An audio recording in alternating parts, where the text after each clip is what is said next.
वडिलांचे कर्ज कायदेशीर जबाबदारी की नैतिक कर्तव्य. परिचय. नमस्कार मित्रांनो, तुमचे स्वागत आहे. आज आपण एका महत्त्वाच्या विषयावर चर्चा करणार आहोत, जो अनेक कुटुंबांना भेडसावतो. तो विषय आहे वडिलांचे कर्ज.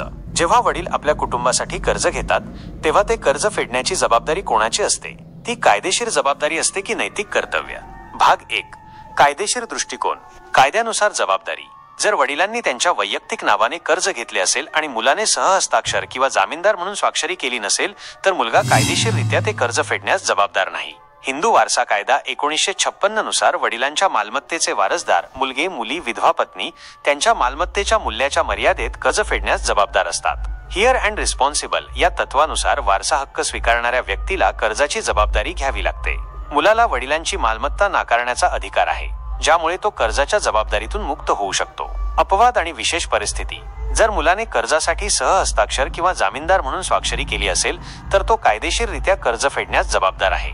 कौटुंबिक व्यवसायासाठी घेतलेल्या कर्जासाठी जर मुलगा व्यवसायात सक्रिय असेल, तर तो जबाबदार असू शकतो. फसवणूक किंवा कर्जाची टाळाटाळ करण्यासाठी मालमत्तेचे हस्तांतरण केले असल्यास न्यायालय मुलाला कर्ज फेडण्यास भाग पाडू शकते. भाग 2. नैतिक दृष्टिकोन.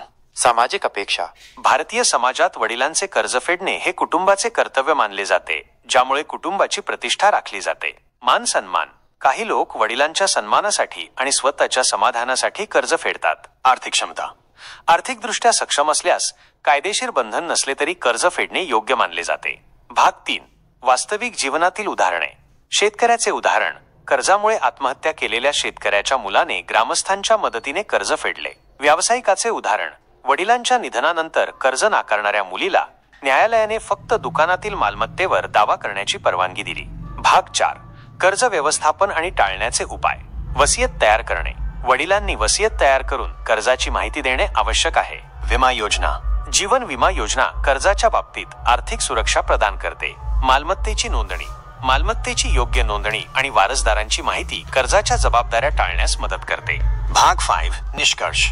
वडिलांचे कर्ज ही फक्त कायदेशीर बाब नाही, तर ती सामाजिक आणि नैतिक मूल्यांशी संबंधित आहे. कायदेशीर बंधन नसले तरी अनेक लोक नैतिक जबाबदारी म्हणून कर्ज फेडतात. कर्ज घेणे आणि फेडणे हे दोन्ही जबाबदारीचं काम आहे. भाग 6. प्रेक्षकांसाठी प्रश्न. तुम्ही कायदेशीरदृष्ट्या जबाबदार नसल्यास वडिलांचे कर्ज फेडाल का? तुम्ही कर्ज व्यवस्थापनासाठी कोणते उपाय सुचवाल? निष्कर्ष. मित्रांनो, वडिलांचे कर्ज हा एक संवेदनशील विषय आहे. यावर प्रत्येकाचे मत वेगळे असू शकते. कायद्याने नाही, तरी माणुसकीने काय करावे याचा विचार करणे महत्त्वाचे आहे.